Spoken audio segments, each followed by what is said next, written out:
Fala galerinha, beleza? Professor Leonardo Nascimento aqui. Bem-vindos ao canal Professor Leonardo Nascimento, que é o nosso canal de ciência de osteopatia, de ciência de fisioterapia. E nesse vídeo de hoje nós vamos explorar como a gente pode ler, interpretar e aplicar os artigos científicos na nossa prática clínica. Então, como que você faz para entender esse artigo, ver o que que é relevante desse artigo para a sua prática clínica e, como sempre, eu vou pedir para você, se você quiser melhorar essas habilidades de integração de evidências científicas no tratamento de pacientes, continua assistindo e me faz aquele favorzão. Curte o vídeo, se inscreve no canal, ativa as notificações para você ter mais conteúdo sobre prática baseada em evidência em fisioterapia e em osteopatia. E eu quero que você coloque nos comentários aqui uma coisa. Você já assistiu algum episódio do podcast Osteopatia Científica? Qual foi o que você mais gostou? Coloca aqui para mim. E lembrando sempre que, nesses vídeos que eu estou fazendo agora, eu estou me remetendo a muitos vídeos anteriores. Por quê? Porque o canal tem muito conteúdo. Então, se você está assistindo pela primeira vez o canal aqui, faz um favor, volta no canal e olha o que tem de conteúdo para você poder se atualizar, o que tem de conteúdo para você poder organizar sua prática clínica e colocar a ciência a seu favor. Beleza? Então vamos nós. Primeira coisa, por que que eu preciso saber interpretar esse artigo científico? É a primeira pergunta que a gente faz. Para que que eu preciso disso? Interpretar artigos científicos é fundamental para você fornecer um tratamento baseado em evidências para o seu paciente. E para que que serve um tratamento baseado em evidência para o seu paciente? Para você ter uma aplicação de prática baseada em evidência, melhorando de forma significativa os seus resultados, entregando mais resultado para o seu paciente, conseguindo estabelecer um plano de tratamento para o seu paciente, organizando as coisas, colocando o objetivo em curto, médio e longo prazo para o seu paciente. É isso. É isso que você tem que fazer. Beleza? Então, as evidências científicas, integrar, quando você faz a integração de evidência científica e prática clínica, você aumenta a eficácia dos seus tratamentos e reduz a variabilidade dos resultados. Ou seja, você tem resultado mais preciso, você é mais percebido como autoridade pelo seu paciente. E com isso, você consegue ter mais dinheiro no bolso, dar mais resultado. É isso, é por isso que eu estou falando. Então vamos lá. Como é que você deve fazer para ler um artigo científico? Então, primeira coisa que você tem que fazer, entender qual é a estrutura do artigo que você está lendo. Então, nesse artigo ele vai ter um resumo, e esse resumo eu peço que você leia ele muito rapidamente, sem se preocupar muito com o que está escrito ali. Então, qual é a parte que você pode começar a ler esse artigo científico? Você vai ler primeiro a introdução, depois você vai ler a metodologia, depois você vai olhar os resultados, e depois você vai olhar a discussão e a conclusão. O que que você tem que identificar em cada uma dessas coisas? Na introdução, identifica o problema de pesquisa e quais foram os objetivos do estudo. Identifica se aquilo está dentro da sua realidade. Então, se é um artigo de dor lombar, identifica se aquele problema é exatamente o problema que você tem no seu consultório. E quais foram os objetivos naquele estudo? Ah, eu quero avaliar a eficácia da manipulação na dor lombar. Puta, beleza, eu uso manipulação, tenho paciente com dor lombar, acho que vale para mim. Segunda coisa, metodologia. Essa metodologia, ela é confiável, ela é relevante? Então, assim, teve grupo controle? Esse estudo foi comparado com o quê? Com nada? Esse grupo controle fez nada ou esse grupo controle fez alguma coisa? Fez um exercício ativo, alguma outra coisa? Ou um grupo fez duas intervenções, como terapia manual e exercício, e outro grupo fez uma só, terapia manual. Então, duas intervenções são melhor do que uma. Então, assim, dá uma olhadinha na metodologia se ela é coerente com a sua prática clínica.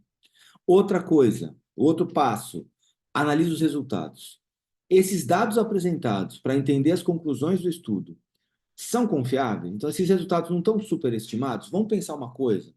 Se esse estudo utilizou uma escala visual analógica de dor, qual que é a sua realidade no consultório? Você usa escala visual analógica de dor? Se esse estudo utilizou um questionário de incapacidade, o ODI, você utiliza esse questionário no seu consultório? Se você não tem as mesmas ferramentas que esse estudo está avaliando, como é que você vai conseguir replicar esse estudo? Então, primeira coisa, você quer saber como é que faz isso? Você tem que aprender a usar um guideline. Então, aqui no canal eu tenho um vídeo como é que você usa um guideline na sua prática clínica. Você quer aprender a utilizar um questionário? Aqui no canal eu também tenho um vídeo ensinando você a utilizar o questionário, a escala tampa de cinesiofobia, por exemplo. Então, assim, aprenda a utilizar as ferramentas que o estudo está te falando. Por quê? Para esse estudo ser mais real e mais aplicável no seu dia a dia.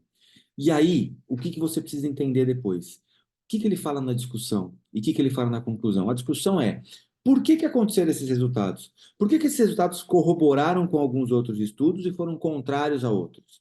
E aí o que que é importante? Na discussão você pega as suas próximas leituras. Então, na discussão você vai olhar, puta, olha, esses artigos aqui estão falando que a manipulação é legal para isso. Deixa eu olhar esses outros artigos aqui. Vai na bibliografia e olha essas próximos artigos de leitura sua. E na conclusão, será que ele superestimou a conclusão? Será que ele não falou a mais? Porque às vezes o cara trabalha com osteopatia. Os resultados de estudo de osteopatia deles vão ser sempre superestimados. O cara trabalha com quiropraxia. Nos estudos de quiropraxia, os resultados são maravilhosos. Então, assim, será que não teve uma superestimação? Então, assim, veja como esses autores interpretaram esses resultados que você analisou e as suas implicações na prática clínica. Então, o que que isso faz de diferença? Que é o outro ponto. Então, assim, numa escala visual analógica de dor, de 10 pontos, seu paciente melhorou 2 pontos com aquela intervenção. Esses 2 pontos que esse paciente melhorou é relevante para a sua prática clínica? Ou o seu paciente chegar com uma dor 8 e ir embora com uma dor 6 não vai fazer muita diferença? Porque essa intervenção, esse é o poder que essa intervenção pode te entregar. Entende? Então, essas intervenções que ele utilizou melhoraram quantos resultados das ferramentas que ele utilizou? Melhorou muito, melhorou pouco, e essa melhora tem uma significância clínica para você ou não? É isso que você tem que ver primeiro na estrutura do artigo, certo?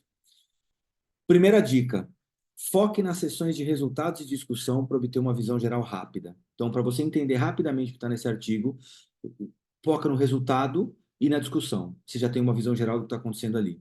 Segunda dica: utiliza gráficos e tabelas para entender. Olhe os gráficos e as tabelas para entender melhor os resultados. Então, olhe os gráficos e as tabelas para entender melhor os resultados. E aí, o que que eu vou pedir para você? Aqui no canal eu tenho vários artigos que eu faço esse tipo de análise. Revisões sistemáticas, ensaios clínicos. Então faz o seguinte, pega um vídeo aqui no canal, que eu estou fazendo uma análise de um artigo de qualquer coisa, e dá uma olhada que eu sigo esses passos, que é exatamente como eu entrego isso para vocês aqui. Então dá uma olhada no artigo, vai anotando um passo a passo, entende como é que é esse esquema, e aí você tenta replicar.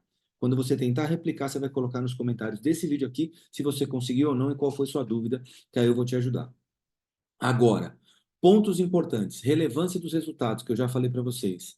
Considere se esses resultados são relevantes para a condição que você está tratando. Então, assim, um paciente com dor lombar que tratou por 6 meses, melhorou a qualidade de vida, isso é relevante para você? Se não for, esse estudo não serve para você. Ou um paciente com dor lombar que melhorou 1 ponto na escala visual analógica de dor depois da intervenção, é relevante para você? Se não for, esquece. Desencana, não é para você. Tá?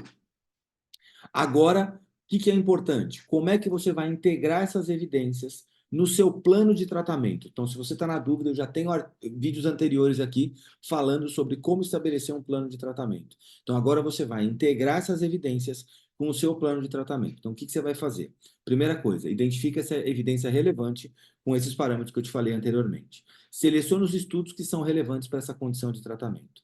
Segunda coisa, adapta para o seu contexto clínico isso. Então, faz um ajuste dessas recomendações com base nas necessidades e características individuais do seu paciente. E eu já falei sobre as características individuais. Os tratamentos são individualizados. Então, por exemplo, vamos criar um tratamento para uma lombociatalgia utilizando evidências de um estudo recente sobre mobilização neural.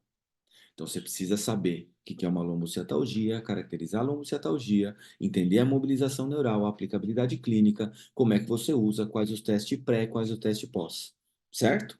E aí, o que que você faz? Utiliza ferramentas de avaliação para acessar e organizar essas informações. Então, por exemplo, utiliza uma ferramenta de incapacidade lombar para avaliar pré e pós. Utiliza uma escala visual analógica de dor para avaliar pré e pós, que provavelmente você já viu nos estudos que você é, leu antes, certo? Agora, algumas dicas extras que eu vou dar para vocês. Que tal você participar de grupos de discussão ou webinários para ajudar a se manter atualizado nas últimas pesquisas? Então, por exemplo, eu tenho um grupo de WhatsApp com os meus alunos do treinamento ponta a ponta, que eu faço exatamente isso. A gente se atualiza o tempo todo sobre evidências científicas. E aí a gente consegue ter essas informações mais relevantes. Aqui no canal eu tenho resumos e revisões sistemáticas analisadas para você ter uma visão geral de várias pesquisas sobre o mesmo tema. Então, procure essas informações o tempo todo. E outra coisa, eu recomendo também você utilizar o PubMed e o Cochrane Library, para você conseguir encontrar artigos científicos relevantes e atualizados para a sua prática clínica, tá? Então, resumindo, hoje a gente discutiu como você deve ler, interpretar e aplicar os artigos científicos na sua prática clínica e como essa interpretação de evidências pode levar você a um atendimento mais eficaz e mais fundamentado para a sua prática clínica, como você consegue ser mais relevante para o seu paciente. Se você achou esse vídeo útil, se você gostou desse vídeo, deixe o seu like, compartilha com seus colegas e se inscreve para mais conteúdo sobre prática baseada em evidência e deixe suas perguntas nos comentários abaixo. Combinado? Um beijo e até a próxima.